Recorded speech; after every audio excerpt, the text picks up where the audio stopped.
Well, Arif Virani is the Minister of Justice and the Attorney General of Canada. Minister, thank you for being with us this evening. Thank you for having me.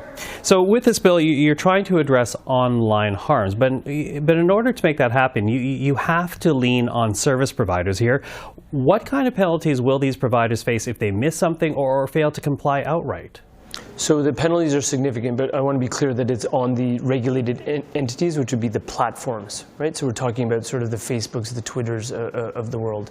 And what's really important is that the penalties that they'll face are very, very significant.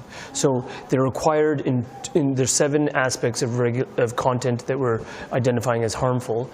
There's an immediate takedown of the type of material that you heard that Mother Jane speak about just on the clip that you just played, which deals with child sexual exploitation material, and also a second category, which is the sharing of intimate images without someone's consent. In those contexts, that material's got to come down. It's got to come down quickly within 24 hours.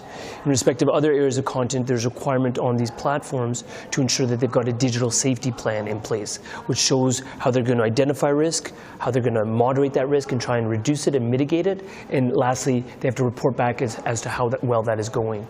If they're failing to meet the terms of their own plan, or in the first context, if they're failing to take down the material that they were required to take down, the penalties are very significant, because what we're trying to drive at, and we're talking about penalties of as much as 6% of global revenue, or $10 million, whichever is higher. And the reason why we are doing that is that we want to work with the platforms very clearly, but we also want to send a clear message that the financial profit imperative that is guiding their behaviors cannot be the sole imperative. There has to be a safety of Canadians imperative that is equally valid and that is equally prioritized. And that is what we are emphasizing with those penalties. Okay, you say you want to work with these platforms, but do you know that you'll get buy-in on this from them?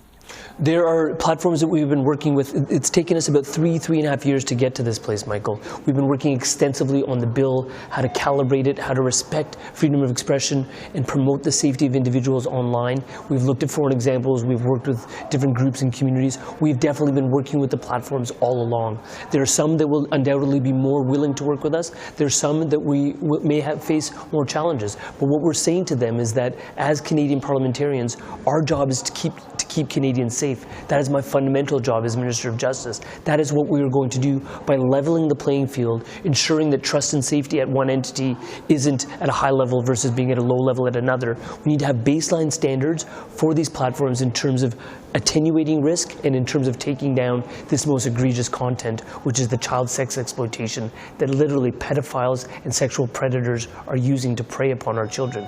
That's got to be uncontroverted in terms of a pressing need for Canadians to address through legislation right now. Okay, so child exploitation, child pornography, obviously a big part of this bill, but it does go on to cover other areas, among them hate speech. You know, I want you, if you will, to respond to what you heard from the Conservative leader last week, concerned about how you would define hate speech, saying that it would essentially be what the Prime Minister considers as speech he doesn't like to hear.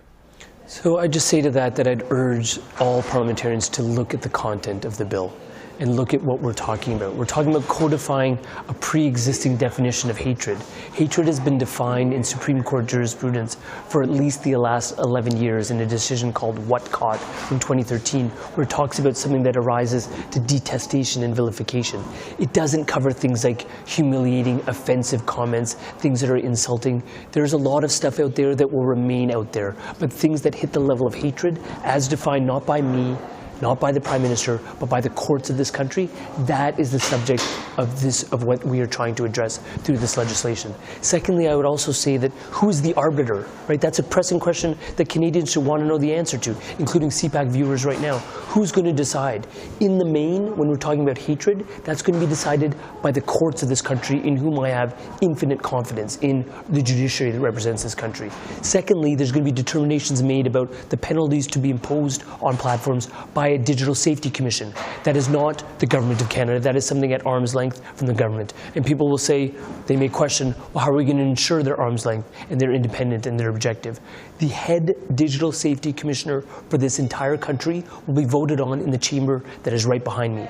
Members of the House of Commons will vote on that person, and that vote will be also voted on in the Senate. That is Canadians, through their elected representatives, having a say in who should occupy such an important role, because it is important. The other message I just want to make sure is clear, Michael, is that this took a long time to get here because we've been very careful and very prudent in our approach. I am duty-bound and sworn to uphold freedom of expression under the Charter. I will always do so, particularly to protect political speech. That is fundamental in any democracy. What I will do is ensure that that protection remains robust, and what we've done is look at how that protection is played out in other parts of the world, including places like Australia and Germany that tried to take down a whole set of material across multiple categories. They learned, sometimes through their courts, that that wasn't appropriate, that was overreach. We are not implementing that approach. We are implementing something that is much more calibrated, much more careful, much more measured, and that is certainly abiding by and upholding people's freedom of expression, as it must. Well, Mr. Virani, as we say, Minister, this has just been tabled today. We will watch it as it makes its way through Parliament. Thank you for the time this evening. Thank you very much for having me, Michael.